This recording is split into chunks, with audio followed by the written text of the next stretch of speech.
Good morning, everyone. Myself, Dr. Maya Agarwal, Assistant Professor, SPC Government College, HB.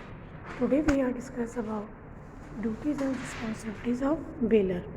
तो जैसा कि निक्षेप का अनुबंध होता है, निक्षेप के अनुबंध के अंतर्गत एक पक्षकार अपनी वस्तु दूसरे पक्षकार को इस उद्देश्य से देता है कि उसका उपयोग पूरा होने के पश्चात वस्तु से वापस लौटा देगा, इसे हम निक्षेप का अनुबंध कहते हैं. इसमें दो पक्षकार होते हैं, एक होता है निक्षेपी और एक होता है निक्षेपी ग्रहीता. निक्षेपी यानी बेलर, जो अपनी वस्तु दूसरे व्यक्ति को उपयोग के लिए देता है, उसे हम बेलर कहते हैं. तो आज हम देख रहे हैं duties and responsibilities of baler, यानी निक्षेपी के अपनी वस्तु के संबंध में क्या कर्तव्य तथा उत्तरदायित्व माने गए. तो निक्षेप अनुबंध की जब हम बात करते हैं तो जो व्यक्ति निक्षेप अनुबंध करता है तो उसके लिए कुछ कर्तव्य दायित्व उपस्थित होते हैं, उन्हें हमें देखना है. तो सबसे पहले अगर हम देखें तो पहला बिंदु है हमारा माल के दोषों को प्रकट करना. तो निक्षेप अनुबंध की धारा 150 कहती है कि निक्षेप अनुबंध के अंतर्गत निक्षेपी का सर्वोत्तम और महत्वपूर्ण कर्तव्य ये माना जाता है कि जो निक्षेप किए गए माल के संबंध में जो भी कमियाँ या कोई त्रुटियाँ हैं, इसकी जानकारी निक्षेपी को स्वयं को होती है, उसे उसकी जानकारी निक्षेप ग्रहीता को दे देनी चाहिए, यानी स्पष्ट कर देनी चाहिए. यदि वह जानबूझकर किसी दोष को या कोई त्रुटि को छुपाता है जिसके कारण निक्षेप ग्रहीता को हानि हो जाती है, तो ऐसी स्थिति में निक्षेपी उस हानि को भरपाई के लिए जिम्मेदार माना जाएगा. कहने का आशय यही है कि यदि कोई भी व्यक्ति निक्षेप का अनुबंध करता है तो निक्षेप करने वाले व्यक्ति का दायित्व बनता है कि वस्तु से संबंधित सभी जो सूचनाएं वह निक्षेप ग्रहीता को उपलब्ध करा दे. बहुत सारी एग्जाम्पल हम देखते हैं. यदि श्याम रमेश को अपनी मोटरसाइकिल का दायित्व देता है जिसकी कि ब्रेक नहीं है और श्याम को इस बात की जानकारी है और वह भी फिर भी उसको ऐसा नहीं बताता है और रमेश मोटरसाइकिल का उपयोग करता है जिसके कारण वो दुर्घटना हो जाती है और उसको चोट पहुँचती है. तो ऐसी स्थिति में क्योंकि श्याम बेलर की स्थिति में था और उसे इस बात की जानकारी थी कि उसकी विषय वस्तु यानी गाड़ी में ब्रेक नहीं है, तो यहाँ पर वो हानि की के लिए जिम्मेदार माना जाएगा. कहने का आशय ये है कि बेलर की जिम्मेदारी बनती है कि अपनी विषय वस्तु के संबंध में कोई भी गलती या कोई भी सूचना उसको जो भी जानकारी है उसे निक्षेप ग्रहीता को प्रकट कर देनी चाहिए. दूसरा बिंदु अगर हम देखें तो वो है माल की सुपुर्दगी देना. देखिए बच्चों, बेलर का जो अनुबंध होता है, जो बेलमेंट का अनुबंध है, इसके अंतर्गत वस्तु उपयोग करने के लिए देता है तो उसे वस्तु की सुपुर्दगी भी बेलर को करनी होगी, तभी वह उसका उपयोग कर पाएगा. तो बेलर की का दायित्व बनता है कि वह समय पर अपनी वस्तु सुपुर्दगी निक्षेपी को निक्षेप ग्रहीता को कर दे ताकि वह उस वस्तु का उपयोग करके अपने उद्देश्य को पूर्ण कर सके.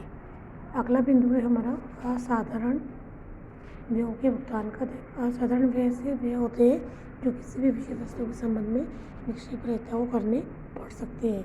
मान लीजिए राम अपने मित्र मोहन के यहाँ अपनी गाय छोड़ जाता है और कहता है कि मैं 5 दिनों के लिए गाँव जा रहा हूँ, तब तक तो मेरी गाय को खिलाना पिलाना और उसकी उचित देखभाल करना. सपोज़ करिए उसके जाने के बाद उसकी गाय बीमार हो जाती है और ऐसी स्थिति में उसके चिकित्सा व्यय पर उसको 500 रुपये खर्च करने पड़ते हैं, तो निक्षेप ग्रहीता द्वारा किए गए खर्च के लिए निक्षेपी जिम्मेदार माना जाएगा, क्योंकि यह असाधारण व्यय उसे खर्च करना उचित था, क्योंकि यदि वैसा नहीं करता तो गाय की हालत और बिगड़ सकती थी जो उसके लिए हानि उत्पन्न कर सकती थी. ऐसी स्थिति में जो असाधारण व्यय भुगतान उसने उसके विषय वस्तु के संदर्भ में किए तो उसको चुकाने के लिए उत्तरदायी माना जाएगा. इसी प्रकार आवश्यक साधारण व्ययों का भुगतान, ये तो थे हमारे असाधारण व्यय. अब हम देख रहे हैं आवश्यक साधारण व्ययों का भुगतान करना. तो बच्चों, आवश्यक साधारण व्यय का भुगतान करना का दायित्व भी निक्षेपी का माना गया है. जब निक्षेप अनुबंध के अंतर्गत निक्षेप की शर्तों के अनुसार निक्षेप ग्रहीता को निक्षेपी के लिए किसी वस्तु को सुरक्षित रखना है या एक स्थान पर ले जाना है, ऐसी स्थिति में जो उसको वस्तु को एक जगह से दूसरी जगह ले जाने के जो खर्च किए जाएंगे उसकी पूर्ति निक्षेपी द्वारा की जाएगी. इसी प्रकार अगला बिंदु है हमारा घोषित अधिकारों की दशा में क्षतिपूर्ति का दायित्व. मीन्स सेक्शन 164 कहती है कि निक्षेपी का ये कर्तव्य है कि वे निक्षेप ग्रहीता की उन सभी हानियों की क्षतिपूर्ति करें जो निक्षेपित माल के विक्रय में अधिकारों की न्यूनता अथवा सीमाओं के कारण उत्पन्न हुई है. या हम कहें निक्षेप उन सभी हानियों को पूरा करने के लिए उत्तरदायी है जो निक्षेप ग्रहीता को उसके दूषित अधिकारों जैसे उत्पीड़न, कपट, मिथ्यावनन, गलती के आधार पर निक्षेपित माल के संबंध में जो हानि हुई है, ऐसी स्थिति में वह उसे उत्तरदायी करने का अधिकारी माना जाएगा। इसी प्रकार अगला बिंदु अगर हम देखें, पारिश्रमिक या शुल्क चुकाने का दायित्व। निक्षेपी का ये भी कर्तव्य बनता है कि वह निक्षेप ग्रहीता को निक्षेप वस्तु के संबंध में यदि कोई पारिश्रमिक निश्चित है तो उसे चुकाने का कर्तव्य है। यदि कोई शुल्क चुकाना है तो उसे शुल्क चुका देना चाहिए। जैसे जय अपनी कार मिस्त्री को मरम्मत के लिए देता है और मिस्त्री जैसे ही उसकी मरम्मत करके जो कार की चुका देगा उसे उसका दायित्व बनता है कि जो 1500 रुपये उसे कार की मरम्मत पारिश्रमिक बनता है उसे चुका देना चाहिए। कहने का आशय है निक्षेप अनुबंध में भी अगर पारिश्रमिक आपका बकाया है तो आपको पारिश्रमिक चुकाने का दायित्व निक्षेपी का माना जाता है। इसी प्रकार माल को वापस लेना।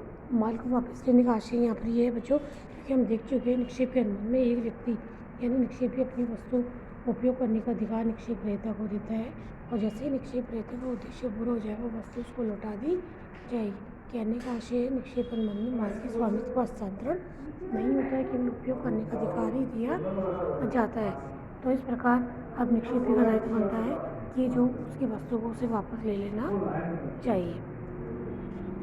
इस प्रकार लास्ट बिंदु है हमारा प्रयोग में बाधा न डालना। देखिए बच्चों, निक्षेपी का यह कर्तव्य बनता है कि जो निक्षेप ग्रहीता ने जो वस्तु उसे उपयोग के लिए दी है उसके प्रयोग में उसे किसी भी प्रकार की बाधा नहीं डालनी चाहिए। तो इस प्रकार आज हमने देखा कि निक्षेप के अनुबंध में जो दो पक्षकार होते हैं, निक्षेप ग्रहीता और निक्षेपी, दोनों के ही अपने अपने अधिकार व कर्तव्य माने गए हैं। उनको ध्यान में रखते हुए निक्षेप अनुबंध में कार्य करना होता है और निक्षेपी की को इन सभी स्थितियों में ध्यान में रखते हुए कार्य करना है। किसी प्रकार की स्थिति उत्पन्न होने पर उसके उत्तरदायी माना जाता है।